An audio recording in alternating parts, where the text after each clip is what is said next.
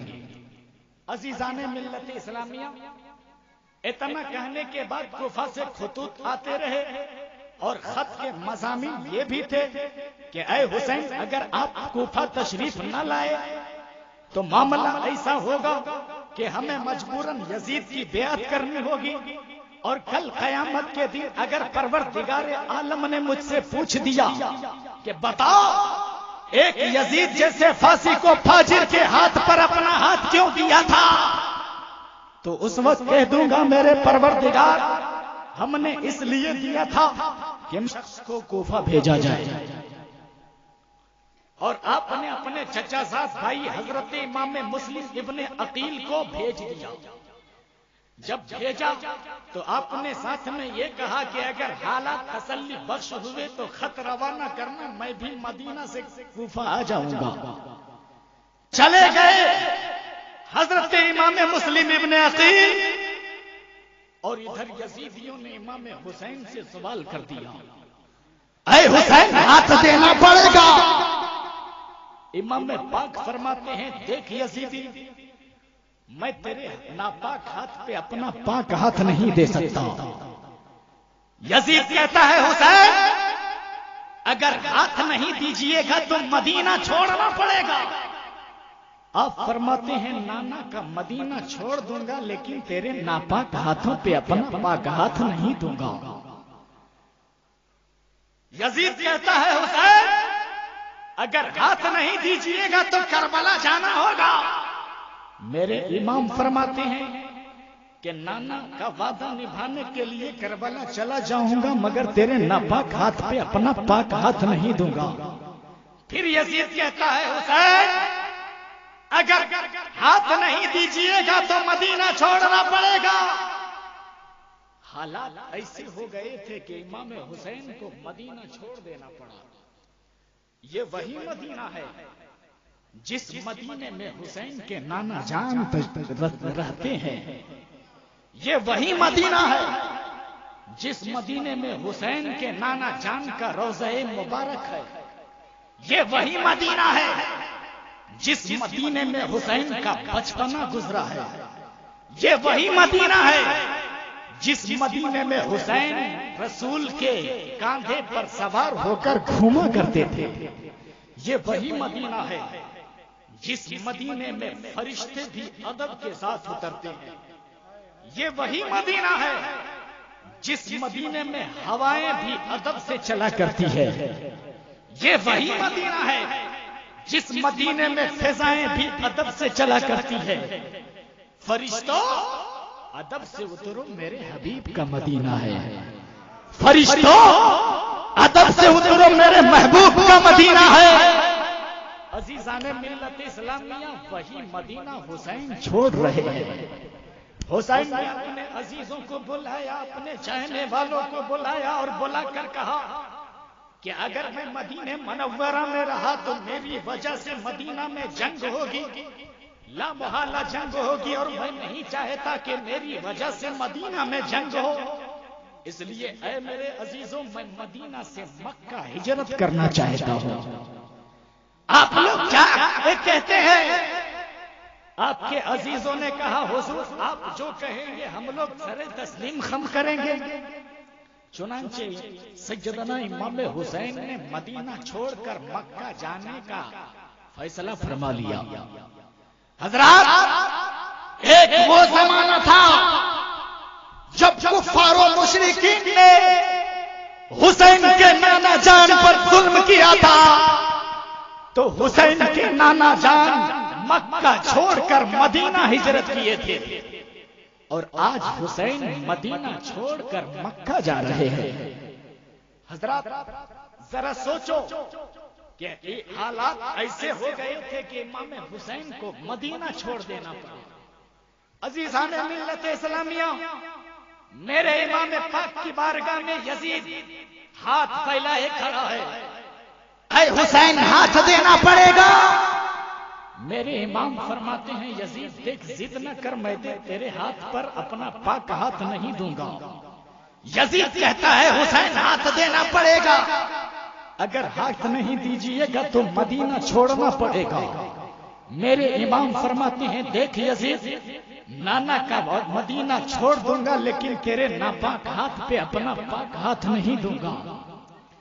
اب میں بھی بڑی دنوں تک سوچتا رہا، یا اللہ، یزید کے پاس دولت تھی، یزید کے پاس حکومت تھی، یزید کے پاس مال و دولت تھی، یزید کے پاس جاہ و حشمت تھی، پھر یزید امام حسین سے ہاتھ کیوں مانگ رہا تھا؟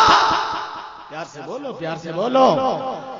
اے یزید تیرے پاس کمی کیا تھی جو حسین کا ہاتھ مانگ رہا تھا؟